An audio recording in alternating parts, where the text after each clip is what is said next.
the tank engine has worked his branch line for many years and knows it very well.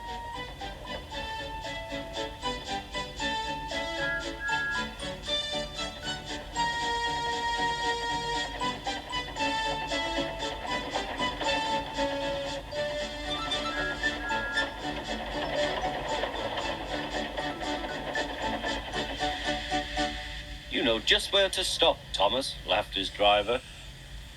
You could almost manage it without me. Thomas had become conceited. He didn't realize his driver was joking. Later, he boasted to the others. Driver says I don't need him now. Don't be so daft, snorted Percy. I'd never go without my driver, said Toby earnestly. I'd be frightened. Huh, boasted Thomas. I'm not scared. You'd never dare. I would then. You'll see. The next morning, the firelighter came. Thomas drowsed comfortably as the warmth spread through his boiler. Percy and Toby were still asleep. Thomas suddenly remembered. Silly stick in the muds, he chuckled. I'll show them.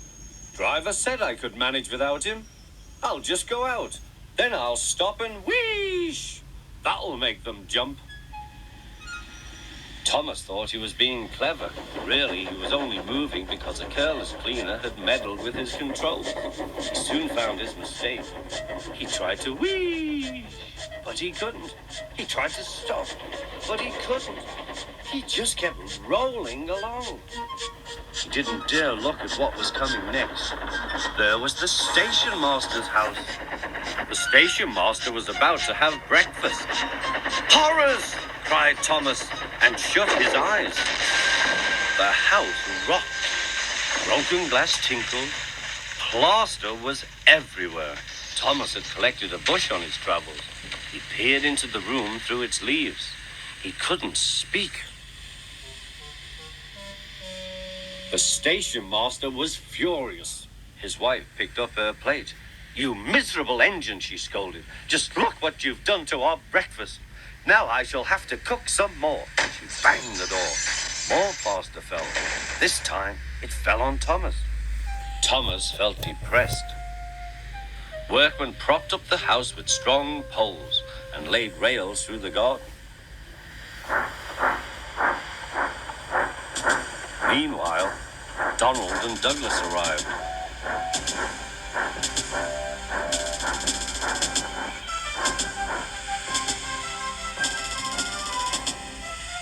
Don't fash yourself, Thomas. We'll soon have you back on the rails, they laughed.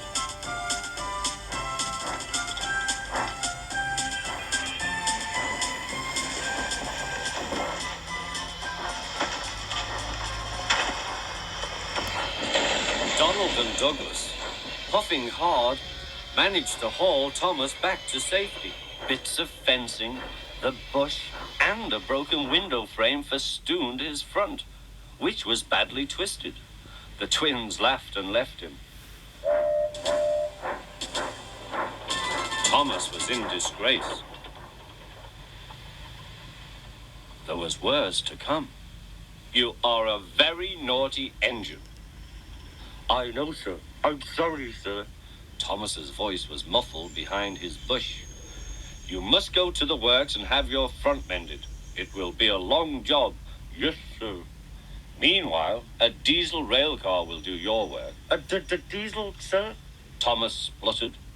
Yes, Thomas. Diesels always stay in their sheds till they are wanted. Diesels never gallivant off to breakfast in station masters' houses.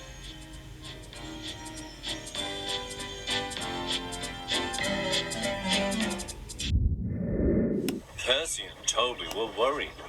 Thomas's recent accident had caused a great deal of trouble, and the Fat Controller was waiting for them with important news.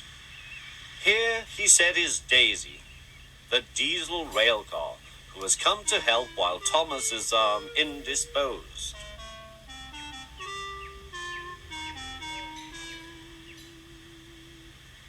Please, sir, asked Percy. Will she go, sir, when Thomas comes back, sir? That depends, said the Fat Controller. Meanwhile, However long she stays, I hope you will both make her welcome and comfortable. Yes, sir, we'll try, sir, said the engines. Good. Run along now and show her the shed. She will want to rest after her journey.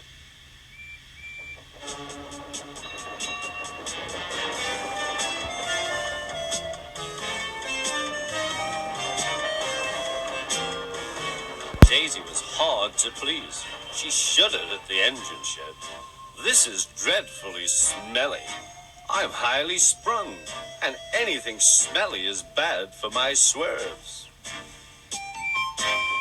Next, they tried the carriage shed.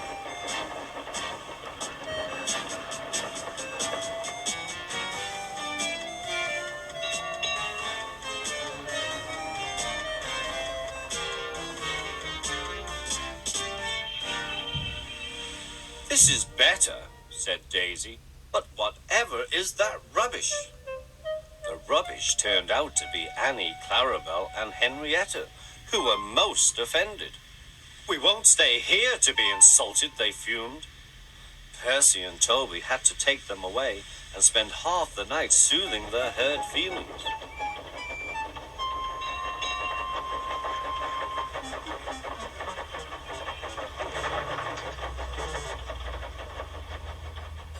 The engines woke next morning feeling exhausted. Daisy, on the other hand, felt bright and cheerful. Ooh, ooh, she tooted as she came out of the yard and back to the station. Look at me, she purred to the passengers. I'm the latest diesel, highly sprung and right up to date. You won't want Thomas's bumpy old Annie and Clarabelle now. The passengers waited for Daisy to start, but she didn't. She saw that a milk van was about to be coupled to her and was most indignant. Do they expect me to pull that? Surely, said her driver, you can pull one van. I won't, said Daisy. Percy can do it. He loves messing about with trucks. She began to shudder violently. Nonsense, said her driver. Come on now, back down. Daisy lurched backwards. She was so cross that she blew a fuse. Told you, she said, and stopped. Everyone argued with her, but it was no use. It's fitter's orders, she said. What is? My fitter's a very nice man. He comes every week and examines me carefully. Daisy, he says, never, never pull. You're highly sprung and pulling is bad for your swerves. So that's how it is, finished Daisy. Stuff and nonsense, said the station master. I can't understand, said the shunter. Whatever made the Fat Controller send us such a feeble, spluttered Daisy. Let me. Stop arguing, grumbled the passengers. We're late already. So they uncoupled the van, and Daisy purred away, feeling very pleased with herself. She could now enjoy her journey. That's a good story, she chuckled. I'll do just what work I choose and no more. But she said it to herself. Daisy, the diesel rail car's work in the countryside, was full of surprises. She was frightened of bulls and cows, and she remained very lazy and stubborn.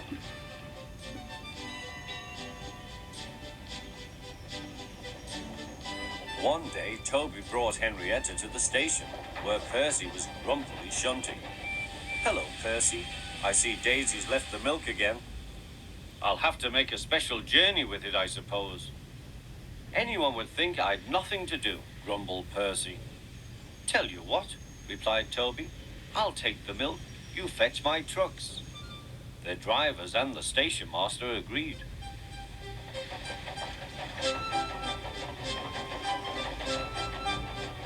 Percy had never been to the quarry before.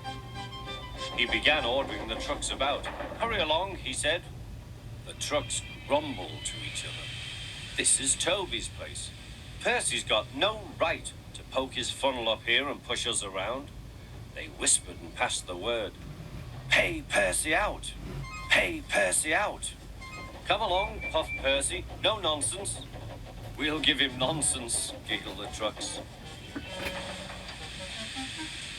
But they followed so quietly that Percy thought they were under control.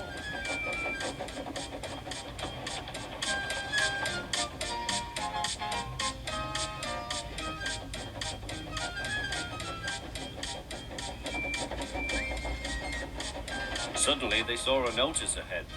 All trains stop to pin down brakes. Beep, beep, beep. Brakes, guard, please. But before he could check them, the truck surged forward. On, they cried. Help, help, whistled Percy. The man on duty at the crossing rushed to warn traffic with his red flag, but was too late to switch Percy to the runaway siding. Frantically trying to grip the rails, Percy slid into the yard. Peep, peep! Look out!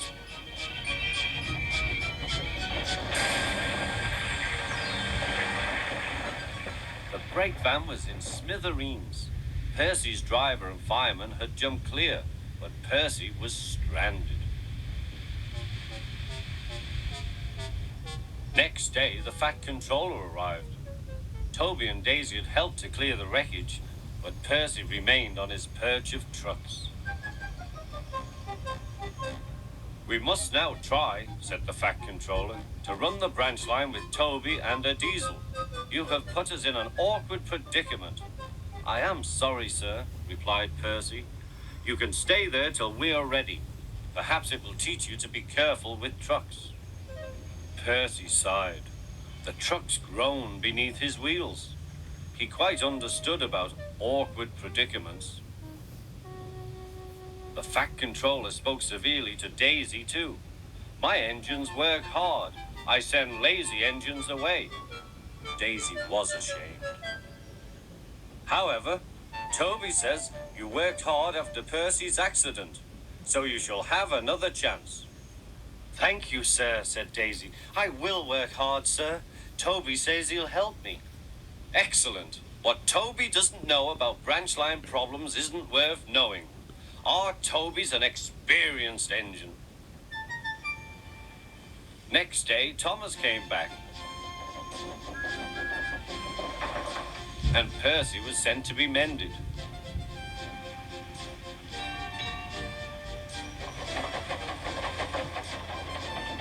Annie and Clarabelle were delighted to see Thomas again, and he took them for a run at once.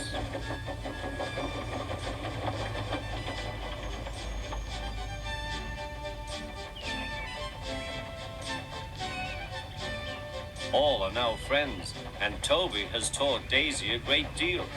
She shooed a cow off the line all by herself the other day. That shows you, doesn't it?